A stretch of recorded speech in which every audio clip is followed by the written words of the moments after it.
私たちは夏休みにとある施設に遊びに来ていた。娘と夢中で遊んでいると、こんな声が聞こえた。もう一人のパパも来てたんだ。振り返ると、見知らぬ女の子が夫の胸に飛びついている。もう一人のパパ？すると奥から夫の上司夫妻が現れた。なんだ、上司の娘さんだ。さっきの言葉は冗談だろう。私が胸をなで下ろすと、遊んでいた娘がやってきた。パパ。その言葉に、上司の子供は大声を張り上げた。メグちゃんのパパだよ。はあ？一体どういうことだ？私は岩渕彩。34歳の専業主婦だ。5年前に夫の昇格を機に結婚し、家庭に入った。翌年には娘の咲が生まれ、早いものでもう4歳。幼稚園の年中さんだ。4歳の壁が訪れ、絶賛情緒不安定だった。来週からいよいよ夏休みね。楽しみ。あ、そうだ、連絡帳。ありがとう。夏休みのワークなんてのがあるのね。さっちゃんのパパとママと遊びに行ってお絵かきするの。それは楽しそうなワークね。行きたい場所考えなきゃね。さっちゃん、スパイキャッスル行きたい。それは最近できたばかりの探偵ごっこをしながら親子で謎解きをしていく大きなお城の形のアドベンチャー施設だ。でも自宅からは程遠い場所にある。日帰りはとても無理だろう。行けるといいわね。パパ、お休み取れるといいけど。私は夫の仕事のことを考えた。夫の仕事は連休がなく、週に2回、バラバラの曜日で休みがある。そのため、旅行は日帰り以外難しいのだ。それに、最後に旅行に連れて行ってくれたのはいつだろう。私は思い返すと、ついため息が出てしまった。そんな私の気持ちが伝わったのか、娘がいつものようにぐずり出してしまった。やだ、行きたい。そうね。パパにお願いしてみましょうね。私はそんな娘の気持ちを落ち着かせるので精一杯だった。夫がもう少し早く帰ってきてくれて、娘の相手をしてくれたら、もっと娘のことを共有できるのにと思うが、夫の帰宅時間は私の期待に反して遅くなっていく一方だ。何でも昇格して、新しい上司になった男性が夫と年が近く、娘と同い年の子供がいることもあり、気が合うのだそう。その上司と飲みに行ったり、上司の自宅に呼ばれたりする頻度が増えていった。確かにパパならではの悩みはあるだろうし、外で愚痴ってもらう分には構わないが、こう毎日帰宅が遅いと、ため息の一つや二つ出てしまう。今日も夫は娘が寝静まった21時過ぎに帰宅した。ほろ酔い状態でだ。また飲んできたの？ちょっと最近多すぎない？いいじゃないか。ストレス発散なんだから。それに、どうせ帰ってもご飯ないじゃん。それは、あなたが飲んでくることが増えたから作らなくなったんでしょ？それにストレス発散って言うけど、私だって毎日育児大変なのよ。ちょっとは早く帰ってきて手伝ってよ。すると夫は私を睨むように見た。わがまま言うな。俺はお前らを養うために働いてやってるんだぞ。だいたい、もう咲も4歳だろう。いつまでも専業主婦して甘えてるんじゃないぞ。部長の奥さんはもうパートで社会復帰してるんだから。何よそれ。なんでよその家と比べられなきゃいけないのよ。比べてるわけじゃなくて、それが普通だ。お前が普通以下だって教えてあげてるだけだ。そんな、ひどい。ああ、せっかく飲んできたのに気分悪いわ。夫はそう小言を言いながら寝室に消えていった。どうしてこんなひどいことが言えるのだろうか。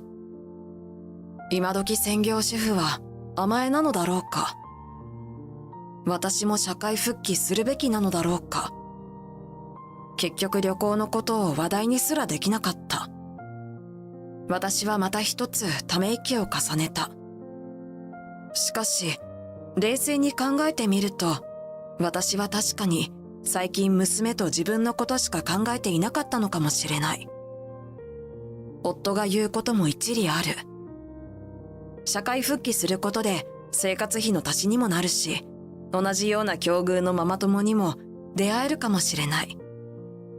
私はそう思い、もっと夫や社会のことに目を配ることに決めた。しばらく作っていなかった夕食を夫のために作るようにし、夫がどれだけ食べて帰ってこようともめげずに続けた。さらに、娘が幼稚園に行っている間に仕事探しを始めた。そんな私の行動の成果なのだろうか、夫はだんだん帰りが早くなった。遅い日ももちろんあるが、週に一度は娘がまだ起きている時間に帰ってくるようになった。娘も夫と久しぶりにゆっくり会えて大喜び。パパ、夏休みスパイキャッスル行きたい。あれ遠いんだぞ。行けないの？娘はまたいつものぐずりモードに入ってしまう。だって日帰りだと無理だろ。お盆に連休とかないの？有給使わせてもらうとか。私が娘の頭を撫でながら言うと、夫は思い出したように言った。そういえば今年は部署全体で特別休暇を設けるとか部長が言ってたっけ？本当？じゃあその時に。お出かけ？いやでもせっかくの連休は休みたいし。パパの意地悪嫌い。娘はついに大声を上げて泣き出してしまった。ああ、もう分かった行けばいいんだろ。本当？夫の言葉に娘の涙は一瞬で引っ込んだ。やったー、パパ大好き。娘の情緒不安定さも相まって半ば強制的に決めたような形ではあるが、きっかけは何にしろ久しぶりの家族旅行だ。私は胸が高まるのを感じた。この時の私は知らなかった。なぜ夫が早く帰ってきて娘の相手をしてくれるようになったのか。まさかこの行動の裏にはあんな理由があったなんて想像もできなかった。この時の私は、そして娘は、夫の心に潜む謎を解くことができないまま、ただ純粋に舞い上がっていたのだ。そしていよいよ、8月もお盆真っ只中。夫の連休が訪れた。スパイ、謎解き、お出かけ。お出かけでしょ？随分とご機嫌だな。私たちは目的地に向かった。思ったより大きいな。すごいわね。娘は入り口を見るなり走り出した。待って、迷子になっちゃうわよ。入り口で入場券を買い、暗号シートをもらった私たちは早速謎解きの旅を開始した。中にはたくさんの娘と同年代の子供たちとその親御さんがいた。スイカの仲間はパパどっち？メロンだろ。同じウリ科だからな。メロンに丸。順調ね。次の謎は？お友達の暗号シートを見てみよう。ママの見せて。ママの？どれどれ？あら、この部分がさっきのと違うよ。ほんとだ。娘はすっかり謎解きに夢中だった。二人で暗号シートを穴が開くほどに見つめていると、やがてこんな声が私の意識を途切れさせた。もう一人のパパも来てたんだ。暗号シート見せて。声のする方を振り返ると、見知らぬ女の子が夫の胸に笑顔で飛びついている。もう一人のパパ？誰？私の声に夫は反応し、しどろもどろだった。すると、奥からその子供の親御さんらしき夫婦が駆けつけた。あれ、岩渕くんと奥さん、はじめまして。岩渕くんの上司の坂口です。ああ、部長さんですね。いつも夫がお世話になっております。なんだ、夫の上司、そしてその娘さんだ。きっとさっきの言葉は言い間違いか、冗談か、何かそんなことに違いない。子供の言うことなんだから。私がそっと胸をなで下ろすと、暗号シートに夢中だった娘が顔を上げた。パパ、誰？パパの会社の人だ。そのやりとりを聞いた瞬間、上司の子供は大声を張り上げた。違う！メグちゃんのパパだよ。いや。その場の空気が凍りつくのを感じた。すると上司の妻が子供の手を引きこう言った。ほら、もう行きましょう。やだ！もう一人のパパと遊ぶ。なんで今日はダメなの？いつもママと3人で遊んでるじゃん。え？再び沈黙がその場に流れた。沈黙を破ったのは娘の声だった。さっちゃんのパパだもん。そして泣きじゃくる娘。さらに上司の娘までもがつられて泣き出した。大丈夫よ。それは自分に向けた言葉でもあった。大丈夫。そう思いたかった。一体どういうことだ？嫁と娘と3人で会ってるのか？上司は夫の胸ぐらをつかみそう怒鳴った。周りの視線が痛いほどに刺さる。夫と上司の妻はうつむいて黙り込んでいる。場所が場所ですし、ここでは。私は必死に間に入り、2人を引き離した。そして私たちは日を改めて、子供のいないところで詳細を話し合うことにした。パパ嫌い。来ないで。事情は後日聞きます。しばらく家に帰ってこないでください。娘はずっと泣き止まず、私はそう言い残して、娘を必死に慰めながら、急遽手配した深夜バスで、2人で家に帰った。後日、私は事情を話して娘を実家に預け、上司夫婦の家へ話し合いに向かった。夫とは約1週間ぶりに会ったが、痩せこけており、憔悴しきった様子だった。憔悴しているのはこっちだ、と、私はその姿に腹が立った。上司夫妻も子供を預けているようで、そこにあの日の子供はいなかった。4人でテーブルを挟んで話し合いが始まった。まず最初に口を開いたのは上司だった。妻から話は聞いた。どちらかが嘘をついていたらすぐにバレるから、そういうバカな真似はするな。はい。じゃあ、何があったのか全部話せ。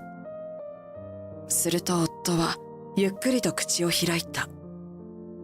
俺が昇格して1年が経った頃、よく飲みに行ったじゃないですか。当時は嫁が子育てばかりで構ってもらえなくて、孤独で、そんな愚痴を聞いてくれる環境が嬉しくて。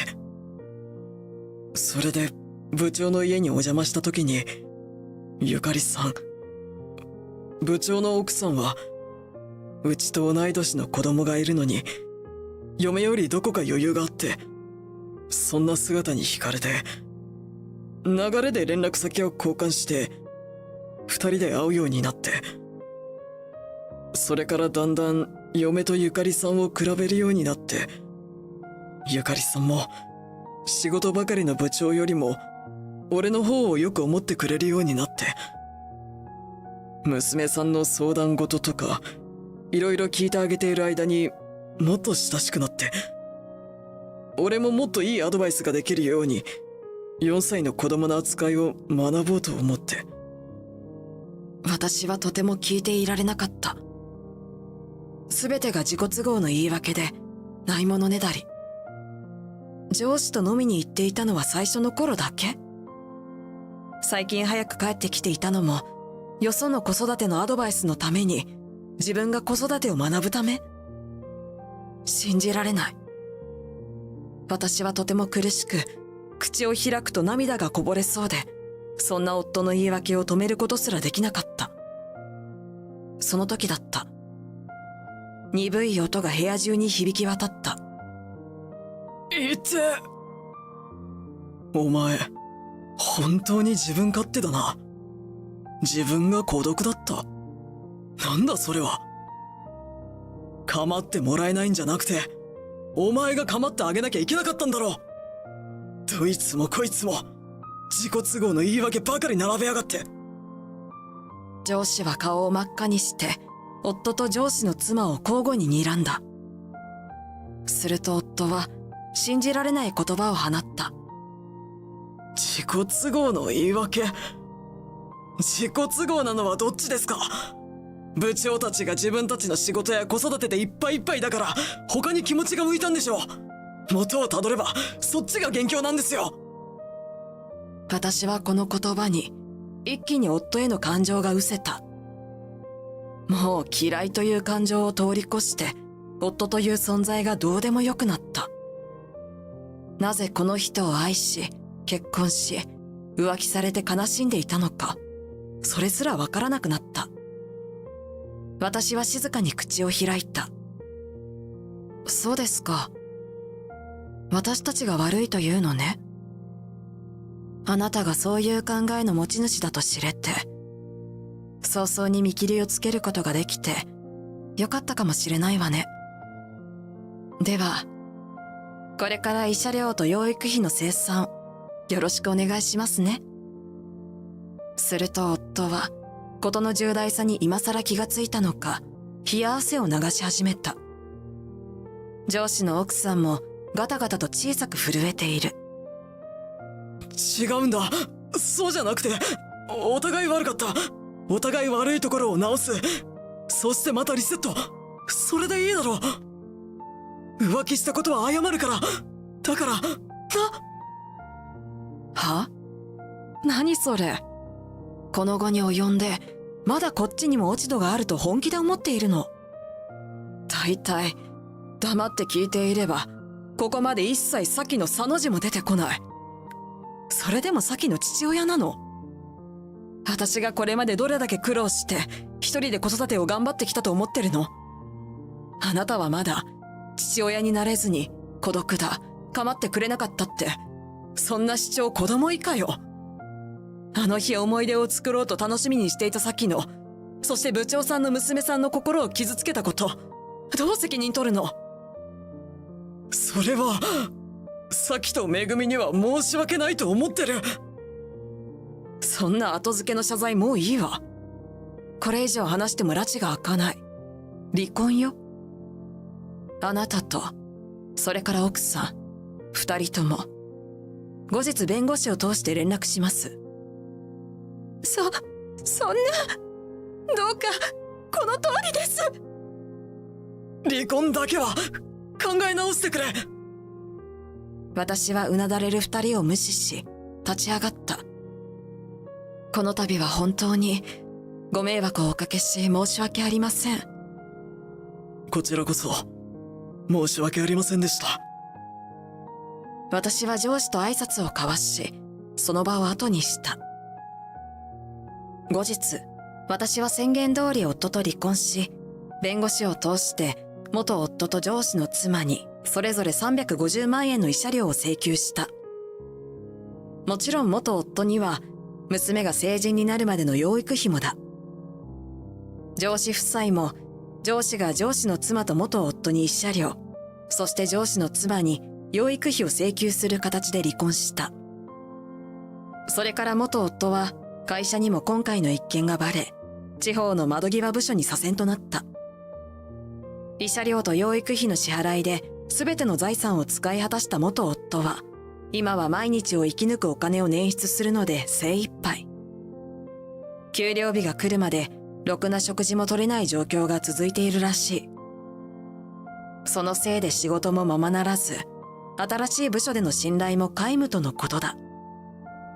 義両親は私のもとに謝罪に来てくれた際に、そんな元夫の現状を報告してくれたが、私たちが元夫に手を貸すことは今後一切ないと語っていた。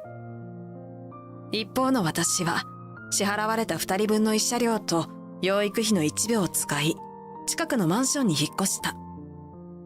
娘に残念な思いをしてほしくなく、今まで住んでいた家よりも大きな家を背伸びして選んだ。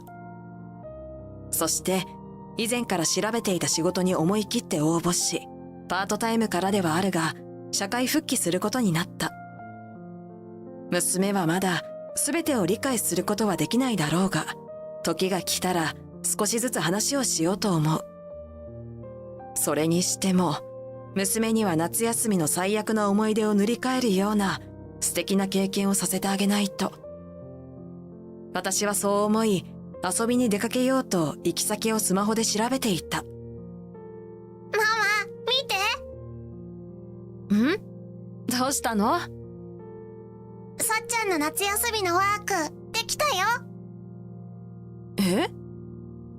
娘の小さな手に握られた画用紙を見て、私は思わず涙があふれた。